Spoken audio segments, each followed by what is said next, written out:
Hey, I'm cooking again.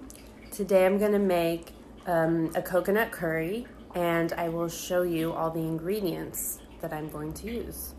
I just pulled everything out, so I have ginger, garlic, red onion, some mushrooms, a sweet potato. This is coriander or cilantro and green onion, some chicken thighs. I'll also make a rice to go with it. I'm going to use coconut cream in the curry. And then I still have this leftover red cabbage and radishes, and I feel like I could use some of that in the curry as well.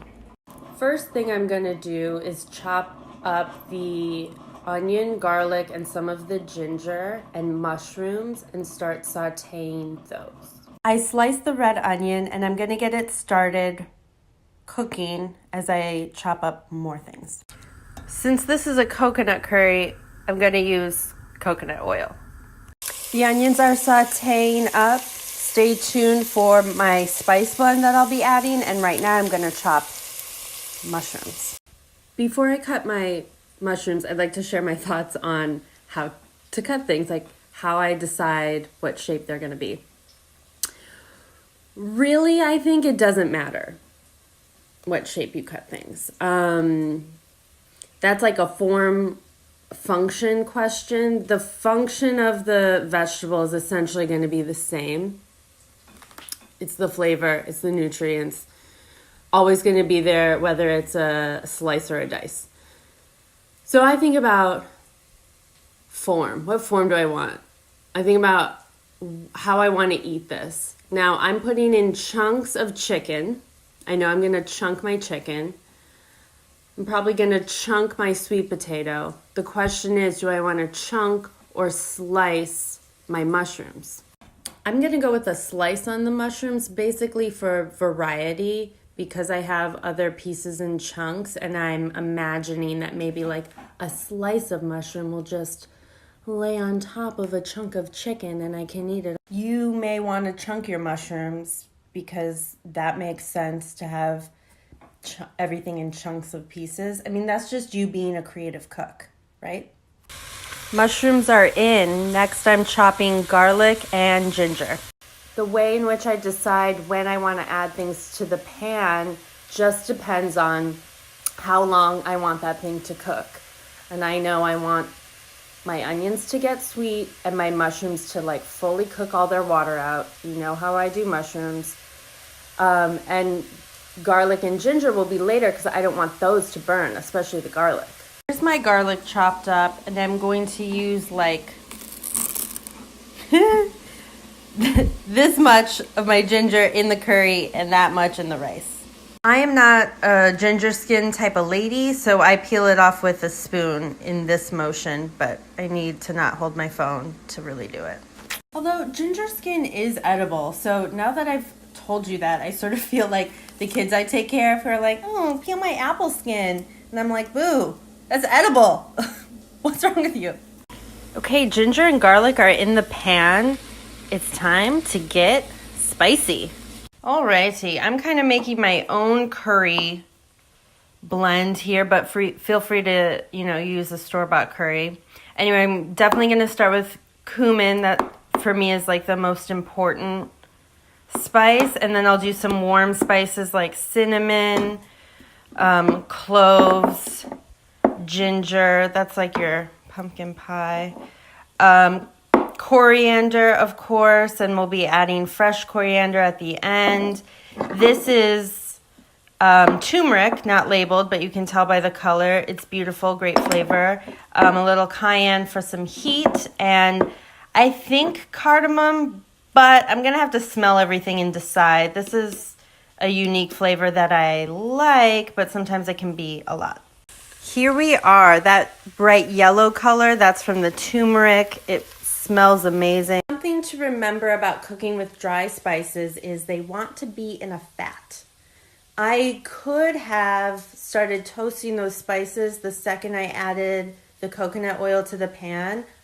I prefer to wait till after I add some ingredients because I have a better sense for ratio and measurement because, I don't measure. Back to my cutting board, I'm going to add some red cabbage and these radishes as well. If you get some burn bits on the bottom of your pan, not to worry, just add a splash of water and all of that will come up into the dish. Look, see that clean bottom of the pan now?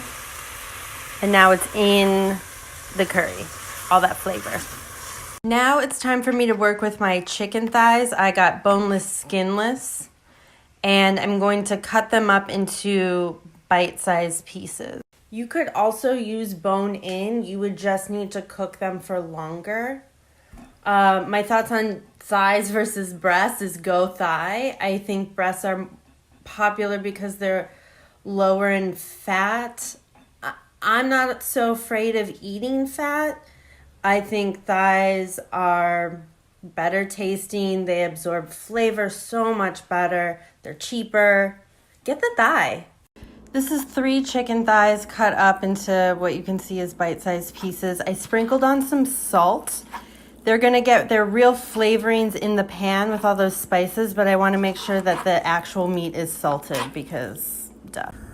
Chicken thighs are in there, all mixed up. Now I'm going to add cubed up sweet potato. I did leave the skin on because I didn't wanna be like that, but you could peel it, do what you want. Everything's in my pot. Time to add the cooking liquid and everything will braise in that. I'm realizing that I got coconut cream here instead of milk, which, again, everything that happens for a reason. Coconut cream is a blessing because it's like highly concentrated, just the thick creamy stuff, not the water, the coconut water. I can add my own water. So I just have like concentrated coconut. A little bit will go a long way. I'm feeling good. Here it is. See, it's a whole can full of this goopy white coconut cream. I have such a big pot going, I decided to put the whole can in, and now I'll add maybe like 3 cups of water. We'll see. I just want to show you now that the whole can of coconut has melted how liquidy it becomes. Oh, that's gonna be delicious gravy right there. Pro tip, fill your can with water so you can get all of the leftover coconutty goodness into your dish. And that's probably enough water. Okay. Yep, I think this is perfect. I'm gonna put a lid on it, bring it to a very gentle simmer. We'll have curry. Now you can chill for a bit. I'm going to use this time to clean up because I really make a mess, especially when I'm recording videos. I mean, look, like, put this stuff away. All right, we have a boil going. I took the top off so some of the liquid can evaporate and thicken up, and it can I turned the heat down so it can move to a more gentle cook. I'll tell you what, it smells amazing. I just tasted the curry. It's so good. I'm going to add some salt and some frozen peas, because why not? I realize I never really showed you salt in this story, but I had salted my onions and then my mushrooms. You saw me salt the chicken, I guess. So I salted along the way, and then it's better not to oversalt because you can always add more once you taste the complete thing. So that's what I did. Also, now that I've added the peas, the whole dish is sort of reminding me of like a beef stew or like a chicken pot pie type of filling something, because it's like chicken and mushrooms and peas and, you know, sweet potatoes instead of regular potatoes. I don't know. It has that like American home cook vibe to me, which I love to do, but then I added those curry spices and ginger, so sort of fusion, I guess. I don't know. It really doesn't matter what you call the stuff you cook. It just matters that you've made it and you're eating it. Okay, we are at the point of plating. I know, it's very exciting. First, we have some surprise rice. I didn't show myself making it. It's white rice with scallion, ginger, garlic, cilantro stems cooked in coconut milk. I think I've shown this recipe before. I make it in an Instant Pot. Maybe I'll show it again sometime. On top of the rice is the curry, and then I'm going to top that with cilantro or coriander and some scallions, the top parts, greens, raw. Yum. This is really good because there's such a mix of flavors. So many things went into the curry, so many spices. I love all the raw ingredients that I put on top because they add a brightness and a crunch. The rice is yummy. It's really good. Give it a try. Let me know how it goes. Let me know what you end up putting in yours. And thanks for watching.